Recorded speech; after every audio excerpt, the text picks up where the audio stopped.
வணக்கம் நண்பர்களே. நம்ம மெட்ராஸ் உயர்நீதிமன்ற நீதித்துறை ஆட்சேர்ப்பு பிரிவிற்கான இலவச மாதிரி தேர்வுகள் தொடர்ந்து நடத்திக்கிட்டு இருந்தோம்.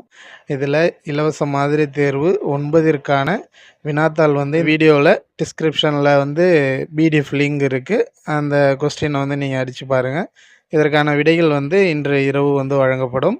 மேலும் பார்த்தீங்கன்னா, இந்த இலவச மாதிரி தேர்வு மொத்தமாக 100 வினாக்கள் இருக்குது. இதில் 50 பொது தமிழ் வினாக்களும் 50 பொது அறிவு வினாக்களும் இடம்பெற்றுள்ளது. இதற்கான விடைகள் இன்று இரவு வழங்கப்படும். ஓகே நண்பர்களே, தேங்க்ஸ்.